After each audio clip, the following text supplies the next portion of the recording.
وما أبرئ نفسي إن النفس لأمارة بالسوء إلا ما رحم ربي إن ربي غفور رحيم. وقال الملك ائتوني به يستخلص لنفسي فلما كلمه قال إنك اليوم لدينا مكين أمين. قال اجعلني على خزائن الأرض إني حفيظ عليم. وكذلك مكنا ليوسف في الأرض يتبوأ منها حيث يشاء نصيب برحمتنا من نشاء ولا نضيع أجر المحسنين ولأجر الآخرة خير للذين آمنوا وكانوا يتقون. وجاء إخوة يوسف فدخلوا عليه فعرفهم وهم له منكرون. ولما جهزهم بجهازهم قال ائتوني بأخ لكم من أبيكم ألا ترون أني أوفي الكيل وأنا خير المنزلين فإن لم تأتوني به فلا كيل لكم عندي ولا تقربون. قالوا سنراود عنه أباه وإنا لفاعلون. وقال لفتيانه اجعلوا بضاعتهم في رحالهم لعلهم يعرفونها إذا انقلبوا إلى أهلهم لعلهم يرجعون. فلما رجعوا إلى أبيهم قالوا يا أبانا منع منا الكيل فأرسل معنا أخانا نكتل وإنا له لحافظون. قال هل آمنكم عليه إلا كما أمنتكم على أخيه من قبل فالله خير حافظا وهو أرحم الراحمين. ولما فتحوا متاعهم وجدوا بضاعتهم ردت إليهم قالوا يا أبانا ما نبغي هذه بضاعتنا ردت إلينا ونمير أهلنا ونحفظ أخانا ونزداد كيل بعير ذلك كيل يسير. قال لن أرسله معكم حتى تؤتوني موثقا من الله لتأتونني به إلا أن يحاط بكم.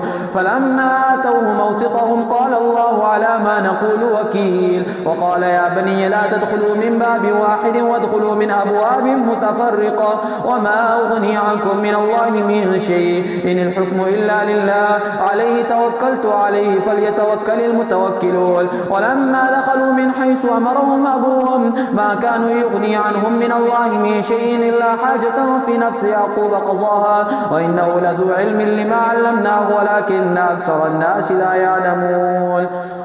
ولما دخلوا على يوسف آوى إليه أخاه قال إني أنا أخوك فلا تبتئس بما كانوا يعملون. فلما جهزهم بجهازهم جعل السقاية في رحل أخيه ثم أذن مؤذن أيتها العير إنكم لسارقون. قالوا وأقبلوا عليهم ماذا تفقدون قالوا نفقد صواع الملك ولمن جاء به حمل بعير وأنا به زعيم. قالوا تالله لقد علمتم ما جئنا لنفسد في الأرض وما كنا سارقين. قالوا فما جزاؤه إن كنتم كاذبين. قالوا جزاؤه من وجد في رحله فهو جزاؤه كذلك نجزي الظالمين. فبدأ بأوعيتهم قبل وعاء أخيه ثم استخرجها من وعاء أخيه كذلك كدنا ليوسف ما كان ليأخذ أخاه في دين الملك إلا أن يشاء الله نرفع درجات من نشاء وفوق كل ذي علم عليم. قالوا إن يسرق فقد سرق أخ له من قبل فأسرها يوسف في نفسه ولم يبدها لهم. قال أنتم شر مكانا والله أعلم بما تصفون. قالوا يا أيها العزيز إن له أبا شيخا كبيرا فخذ أحدنا مكانا إنا نراك من المحسنين. قال معاذ الله أن نأخذ إلا من وجدنا متاعنا عنده إنا إذا لظالمون. فلما استيئسوا منه خلصوا نجيا قال كبيرهم ألم تعلموا أن أباكم قد أخذ عليكم موثقا من الله ومن قبل ما فرطتم في يوسف فلن أبرح الأرض حتى يأذن لي أبي أو يحكم الله لي وهو خير الحاكمين. ارجعوا إلى أبيكم فقولوا يا أبانا إن ابنك سرق وما شهدنا إلا بما علمنا وما كنا للغيب حافظين. واسأل القرية التي كنا فيها والعير التي أقبلنا فيها وإنا لصادقون. قال بل سولت لكم أنفسكم أمرا فصبر جميل عسى الله أن يأتيني بهم جميعا إنه هو العليم الحكيم. وتولى عنهم وقال يا أسف على يوسف وابيضت عيناه من الحزن فهو كظيم.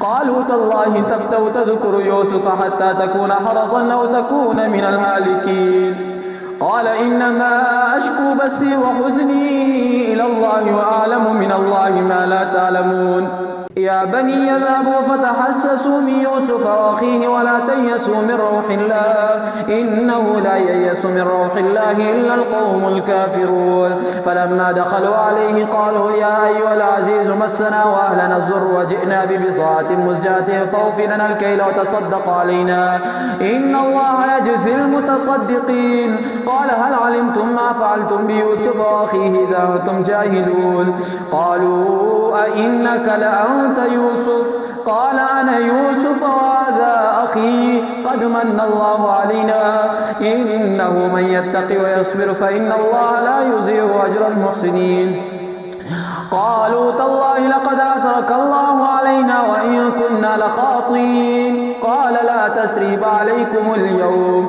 يغفر الله لكم وهو أرحم الراحمين اذهبوا بقميصي هذا فألقوه على وجه أبي يأت بصيرا وأتوني بأهلكم أجمعين ولما فصلت العير قال أبوهم إني لاجد ريح يوسف لولا أن تفندون قالوا تالله إنك لفي ضلالك القديم فلما أن جاء البشير ألقاه على وجهه فارتد بصيرا قال ألم أقل لكم إني أعلم من الله ما لا تعلمون قالوا يا أبانا استغفر لنا ذنوبنا إنا كنا خاطئين قال سوف أستغفر لكم ربي إنه هو الغفور الرحيم ولما دخلوا على يوسف أوى إليه أبويه وقال ادخلوا مصر إن شاء الله آمنين ورفع أبويه على العرش وخروا له سجدا وقال يا أبت هذا تأويل رؤياي من قبل قد جعلها ربي حقا وقد أحسن بي إذ أخرجني من السجن وجاء بكم من البدو من بعد أن نزغ الشيطان بيني وبين إخوتي إن ربي لطيف لما يشاء إنه هو العليم الحكيم رب قد آتيتني من الملك وعلمتني من تأويل الأحاديث فاطر السماوات والأرض أنت ولي في الدنيا والآخرة توفني مسلما والحقني بالصالحين ذلك من أنباء الغيب نوحيه إليك وما كنت لديهم إذ أجمعوا أمرهم وهم يمكرون وما أكثر الناس ولو حرصت بمؤمنين وما تسألهم عليه من أجر إن هو إلا ذكر للعالمين كأي من آية في السماوات والأرض يمرون عليها وهم عنها معرضون وما يؤمن أكثرهم بالله إلا وهم مشركون أفأمنوا أن تأتيهم غاشية من عذاب الله أو تأتيهم الساعة بغتة وهم لا يشعرون قل هذه سبيلي أدعو إلى الله على بصيرة أنا ومن اتبعني وسبحان الله وما أنا من المشركين وما أرسلنا من قبلك من رسول إلا نوحي إليهم من أهل القرى أفلم يسيروا في الأرض فينظروا كيف كان عاقبة الذين من قبلهم ولدار الآخرة خير للذين اتقوا فلا تعقلون حتى إذا استيأس الرسل وظنوا أنهم قد كذبوا جاءهم نصرنا فنجي من نشاء ولا يرد بأسنا عن القوم المجرمين لقد كان في قصصهم عبرة لأولي الألباب ما كان حديثا يفترى ولكن تصديق الذي بين يديه وتفصيل كل شيء وهدى ورحمة لقوم يؤمنون بسم الله الرحمن الرحيم ألف لام ميم را تلك آيات الكتاب والذي أنزل إليك من ربك الحق ولكن أكثر الناس لا يؤمنون الله الذي رفع السماوات بغير عمد ترونها ثم استوى على العرش وسخر الشمس والقمر كل يجري لأجل مسمى يدبر الأمر يفصل الآيات لعلكم بلقاء ربكم توقنون وهو الذي مد الأرض وجعل فيها رواسي ونهارا ومن كل الثمرات جعل فيها زوجين اثنين يغشي الليل النهار إن في ذلك لآيات لقوم يتفكرون وفي الأرض قطع متجاورات وجنات من أعناب وزرع ونخيل صنوان وغير صنوان يسقى بماء واحد ونفضل بعضها على بعض في الأكل إن في ذلك لآيات لقوم يعقلون وإن تعجب فعجب قولهم إذا كنا ترابا إنا لفي خلق جديد أولئك الذين كفروا بربهم أولئك أولئك الأغلال في أعناقهم أولئك أصحاب النار هم فيها خالدون ويستعجلونك بالسيئة قبل الحسنة وقد خلت من قبلهم المثلات وإن ربك لذو مغفرة للناس على ظلمهم وإن ربك لشديد العقاب ويقول الذين كفروا لولا أنزل عليه آية من ربه إنما أنت منذر ولكل قوم هاد الله يعلم ما تحمل كل أنثى وما تغيظ الأرحام وما تزداد وكل شيء عنده بمقدار عالم الغيب والشهادة الكبير المتعال سواء منكم من أسر القول وما جهر به ومن هو مستخف بالليل وسارب بالنهار له معقبات من بين يديه ومن خلفه يحفظونه من أمر الله إن الله لا يغير ما بقوم حتى يغيروا ما بأنفسهم وإذا أراد الله بقوم سوءا فلا مرد له وما لهم من دونه من وال هو الذي يريكم البرق خوفا وطمعا وينشئ السحاب الثقال ويسبح الرعد بحمده والملائكة من خيفته ويرسل الصواعق فيصيب بها من يشاء وهم يجادلون في الله وهو شديد المحال له دعوة الحق والذين يدعون من دونه لا يستجيبون لهم بشيء إلا كباسط كفيه إلى الماء ليبلغ فاه وما هو ببالغه وما دعاء الكافرين إلا في ضلال ولله يسجد ما في السماوات والأرض طوعا وكرها وظلالهم بالغدو والآصال الله أكبر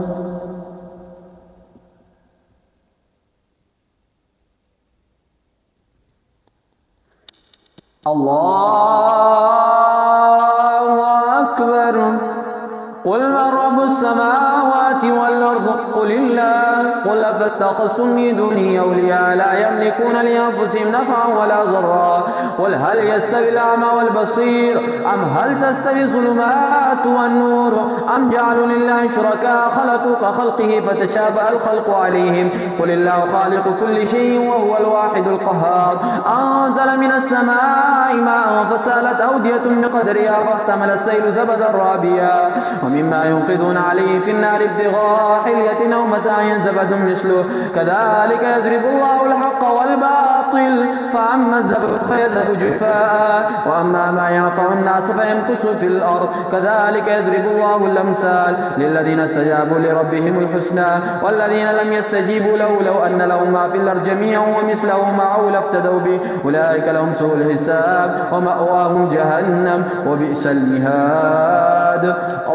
أفمن يعلم أن ما أنزل إليك من ربك الحق كمن هو أعمى إنما يتذكر أولو الألباب الذين يوفون بعهد الله ولا ينقضون الميثاق والذين يصلون ما أمر الله به أن يوصل ويخشون ربهم ويخافون سوء الحساب والذين صبروا ابتغاء وجه ربهم أقاموا الصلاة وأنفقوا مما رزقناهم سرا وعلانية ويدرؤون بالحسنة السيئة أولئك لهم عقبى الدار جنات عدن يدخلونها وما صلح من آبائهم وأزواجهم وذرياتهم والملائكة يدخلون عليهم من كل باب سلام عليكم بما صبرتم فنعم عقبى الدار والذين ينقضون عهد الله من بعد ميثاقه ويقطعون ما أمر الله به أن يوصل ويفسدون في الأرض أولئك لهم اللعنة ولهم سوء الدار الله يبسط الرزق لمن يشاء ويقدر وفرحوا بالحياة الدنيا وما الحياة الدنيا في الآخرة إلا متاع ويقول الذين كفروا لولا أنزل عليه آية من ربه قل إن الله يضل من يشاء ويهدي إليه من أناب الذين آمنوا وتطمئن قلوبهم بذكر الله ألا بذكر الله تطمئن القلوب الذين آمنوا وعملوا الصالحات توبى لهم وحسن مآب كذلك أرسلناك في أمة قد خلت من قبلها لتتلو عليهم الذي أوحينا إليك وهم يكفرون بالرحمن قل هو ربي لا إله إلا هو عليه توكلت وإليه متاب. ولو أن قرآنا صيرت به الجبال وقطعت به الأرض وكلم به الموتى بل لله الأمر جميعا أفلم ييأس الذين آمنوا أن لو يشاء الله لهدى الناس جميعا ولا يزال الذين كفروا تصيبهم بما صنعوا قارعة أو تحل قريبا من دارهم حتى يأتي وعد الله إن الله لا يخلف الميعاد. ولقد استهزئ برسل من قبلك فأمليت للذين كفروا ثم أخذتهم فكيف كان عقاب. أفمن هو قائم على كل نفس بما كسبت وجعلوا لله شركاء قل سموهم أم تنبئونه بما لا يعلم في الأرض أم بظاهر من القول بل زين للذين كفروا مكرهم وصدوا عن السبيل ومن يضلل الله فما له من هاد لهم عذاب في الحياة الدنيا والعذاب الآخرة أشق وما لهم من الله من واق. مثل الجنة التي وعد المتقون تجري من تحتها الأنهار أكلها دائم وظلها تلك عقبى الذين اتقوا وعقبى الكافرين النار. والذين آتيناهم الكتاب يفرحون بما أنزل إليك ومن الأحزاب من ينكر بعضا قل إنما أمرت أن أعبد الله ولا أشرك به إليه يدعو وإليه مآب وكذلك أنزلناه حكما عربيا ولئن اتبعت أهواءهم بعدما جاءك من العلم ما لك من الله من ولي ولا واق.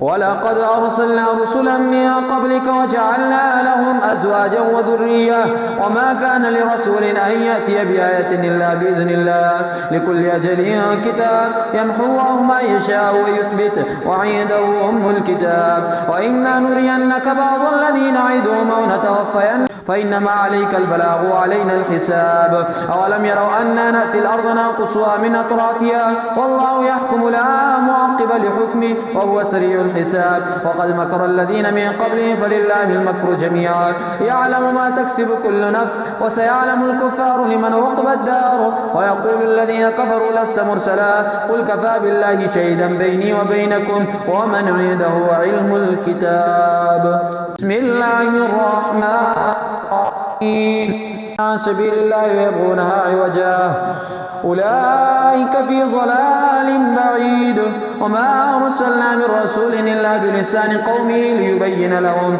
فيذل الله من يشاء ويهدي من يشاء وهو العزيز الحكيم. ولقد أرسلنا موسى بآياتنا نخرج قومك من الظلمات إلى النور وذكرهم بأيام الله إن في ذلك لآيات لكل صبار شكور. وإذ قال موسى لقومه يا قوم اذكروا نعمة الله عليكم إذا جاءكم من آل فرعون يسومونكم سوء العذاب ويذبحون أبناءكم ويستحيون نساءكم وفي ذلكم بلاء من ربكم عظيم. إذ تأذن ربكم لئن شكرتم لأزيدنكم ولئن كفرتم إن عذابي لشديد. وقال موسى إن تكفروا وأنتم من في الأرض جميعا فإن الله لغني حميد. ألم يأتكم نبأ الذين من قبلكم قوم نوح وعاد وثمود والذين من بعدهم لا يعلمهم إلا الله جاءتهم رسلهم بالبينات فردوا أيديهم في أفواههم وقالوا إنا كفرنا بما أرسلتم به وإنا لفي شك مما تدعوننا إليه مريب. قالت رسلهم في الله شك فاطر السماوات والأرض يدعوكم ليغفر لكم من ذنوبكم ويؤخركم إلى أجل مسمى قالوا إن أنتم إلا بشر مثلنا تريدون أن تصدونا عما كان يعبد آباؤنا فأتونا بسلطان مبين. قالت لهم رسلهم إن نحن إلا بشر مثلكم ولكن الله يمن على من يشاء من عباده وما كان لنا أن نأتيكم بسلطان إلا بإذن الله وعلى الله فليتوكل المؤمنون. وما لنا ألا نتوكل على الله وقد هدانا سبلنا ولنصبرن على ما آذيتمونا وعلى الله فليتوكل المتوكلون. وقال الذين كفروا لرسلهم لنخرجنكم من أرضنا أو لتعودن في ملتنا فأوحى إليهم ربهم لنهلكن الظالمين ولنسكننكم الأرض من بعدهم ذلك لمن خاف مقامي وخاف وعيد. واستفتحوا وخاب كل جبار عنيد من ورائه جهنم يسقى من ماء صديد يتجرعه ولا يكاد يسيغه ويأتيه الموت من كل مكان وما هو بميت ومن ورائه عذاب غليظ. مثل الذين كفروا بربهم أعمالهم كرماد اشتدت به الريح في يوم عاصف لا يقدرون مما كسبوا على شيء، ذلك هو الضلال البعيد. ألم تر أن الله خلق السماوات والأرض بالحق، إن يشأ يذهبكم ويأتي بخلق جديد، وما ذلك على الله بعزيز. وبرزوا لله جميعا فقال الضعفاء للذين استكبروا إنا كنا لكم تبعا فهل أنتم مغنون عنا من عذاب الله من شيء. قالوا لو هدانا الله لهديناكم سواء علينا جزعنا أم صبرنا ما لنا من محيص. وقال الشيطان لما قضي الأمر إن الله وعدكم وعد الحق ووعدتكم فأخلفتكم وما كان لي عليكم من سلطان إلا دعوتكم فاستجبتم لي فلا تلوموني ولوموا أنفسكم ما أنا بمصرخكم وما أنتم بمصرخي إني كفرت بما أشركتموني من قبل إن الظالمين لهم عذاب أليم. وادخل الذين آمنوا وعملوا الصالحات جنات تجري من تحتها الأنهار خالدين فيها بإذن ربهم تحيتهم فيها سلام. ألم تر كيف ضرب الله مثلا كلمة طيبة كشجرة طيبة أصلها ثابت وفرعها في السماء تؤتي أكلها كل حين بإذن ربها ويضرب الله الأمثال للناس لعلهم يتذكرون. ومثل كلمة خبيثة كشجرة خبيثة اجتثت من فوق الأرض ما لها من قرار يثبت الله الذين آمنوا بالقول الثابت في الحياة الدنيا ويذل الله الظالمين ويفعل الله ما يشاء. ألم تر إلى الذين بدلوا نعمة الله كفرا وأحلوا قومهم دار البوار جهنم يصلونها فبئس القرار وجعلوا لله أندادا ليضلوا عن سبيله قل تمتعوا فإن مصيركم إلى النار. قل لعبادي الذين آمنوا يقيموا الصلاة وينفقوا مما رزقناهم سرا وعلانية من قبل أن يأتي يوم لا بيع فيه ولا خلال. الله الذي خلق السماوات والأرض وأنزل من السماء ماء فأخرج به من الثمرات رزقا لكم وسخر لكم الفلك لتجري في البحر بأمره وسخر لكم الأنهار وسخر لكم الشمس والقمر دائبين وسخر لكم الليل والنهار وآتاكم من كل ما سألتموه وإن تعدوا نعمة الله لا تحصوها إن الإنسان لظلوم كفار. وإذ قال إبراهيم رب اجعل هذا البلد آمنا وجنبني وبني أن نعبد الأصنام رب إنهن أضللن كثيرا من الناس فمن تبعني فإنه مني ومن عصاني فإنك غفور رحيم. ربنا إني أسكنت من ذريتي بواد غير ذي زرع عند بيتك المحرم ربنا ليقيموا الصلاة فاجعل أفئدة من الناس تهوي إليهم وارزقهم من الثمرات لعلهم يشكرون. ربنا إنك تعلم ما نخفي وما نعلن وما يخفى على الله من شيء في الأرض ولا في السماء. الحمد لله الذي وهب لي على الكبر إسماعيل وإسحاق إن ربي لسميع الدعاء. رب اجعلني مقيم الصلاة ومن ذريتي ربنا وتقبل دعاء. ربنا اغفر لي ولوالدي وللمؤمنين يوم يقوم الحساب. ولا تحسبن الله غافلا عما يعمل الظالمون إنما يؤخرهم ليوم تشخص فيه الأبصار مهطعين مقنعي رؤوسهم لا يرتد إليهم طرفهم وأفئدتهم هواء. وأنذر الناس يوم يأتيهم العذاب فيقول الذين ظلموا ربنا أخرنا إلى أجل قريب نجب دعوتك ونتبع الرسل أولم تكونوا أقسمتم من قبل ما لكم من زوال وسكنتم في مساكن الذين ظلموا أنفسهم وتبين لكم كيف فعلنا بهم وضربنا لكم الأمثال. وقد مكروا مكرهم وعند الله مكرهم وإن كان مكرهم لتزول منه الجبال. فلا تحسبن الله مخلف وعده رسلا إن الله عزيز ذو انتقام. يوم تبدل الأرض غير الأرض والسماوات وبرزوا لله الواحد القهار وترى المجرمين يومئذ مقرنين في الأسفاد سرابيلهم من قطران وتخشى وجوههم النار ليجزي الله كل نفس ما كسبت إن الله سريع الحساب. هذا بلاغ للناس ولينذروا به وليعلموا أنما إلهكم إله واحد وليذكر أولو الألباب. بسم الله الرحمن الرحیم. रोज़े की टूटने की सूरतें, एक तो यह है कि इंसान रोज़ा रख ही नहीं सकता, तो शरीयत ने मुआफ़ी दी है कि आगे साल के अंदर किसी दिन उसकी क़ज़ा ले आए। ایک یہ ہے کہ انسان نے روزہ تو رکھ لیا ہے لیکن دن کے اندر کوئی ایسی ضرورت اسے پیش آئی کہ روزہ اسے توڑنا پڑا۔ مثال کے طور پر الٹی ہو گئی معدے سے، روزہ اس کا ٹوٹ گیا، یا کوئی اسی طریقے سے اسے بڑی ڈرپ وغیرہ لگانی پڑی جو معدے کو غذا پہنچاتی ہے، روزہ اس کا ٹوٹ گیا۔ اس کی بھی شریعت نے کیا کی ہے، معافی دی ہے کہ بعد کے اندر اس کی قضا لائے گا، کفارہ وغیرہ نہیں۔ لیکن کوئی شخص ہے وہ رمضان کے مہینے کے اندر جان بوجھ کر روزہ کھا لے، اس کا آیا کیا کفارہ ہے؟ مثال کے طور پر صبح روزہ رکھا یا روزہ رکھا ہی نہیں، یا دن کو روزہ توڑ دیا، اب اس کا کفارہ کیا ہے؟ یاد رکھ لیں اس روزے کا نعم البدل دنیا کے اندر کوئی بھی نہیں۔ یہ جو روزہ ہے رمضان کا فرض روزہ، اس روزے کو اگر کسی نے کھا لیا تو پوری زندگی مرتے دم تک اگر یہ روزے رکھتا رہے اسے وہ والا ثواب نہیں ہوگا جو رمضان کے مہینے کے روزے کا ثواب ہے۔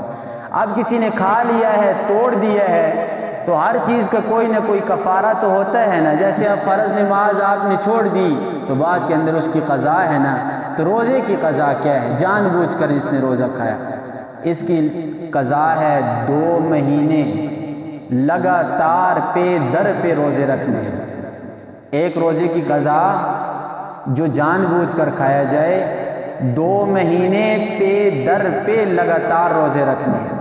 مثال کے طور پر آپ 1 مہینہ روزے رکھتے ہیں یا 45 دن آپ روزے رکھتے ہیں، 46ویں دن آپ بیمار ہو جاتے ہیں، روزہ نہیں رکھ سکتے، تو گنتی دوبارہ سے شروع ہوگی۔ یہ نہیں کہ ایک دن غیرحاضری کر کے آپ ادھر آگے ہی گنتی کو شروع کریں، نہیں، وہ دوبارہ سے۔ مثال کے طور پر 59 روزے آپ نے رکھ لیے، آخری روزے کے اندر آپ بیمار ہو گئے تو اب 60واں روزہ نہیں رکھنا، وہ شروع سے پہلے سے شروع کریں گے، پہلے سے لے کر آخری روزے تک۔ یہ ہے جان بوجھ کر روزہ کھانے کی قضا۔ اور یہ اگر روزے 2 مہینے کوئی شخص پورے کے پورے رکھ بھی لیتا ہے، واللہ باللہ وہ روزے کا ثواب جو رمضان کے 1 مہینے کے روزے کا ثواب ہے وہ اسے حاصل نہیں ہوگا۔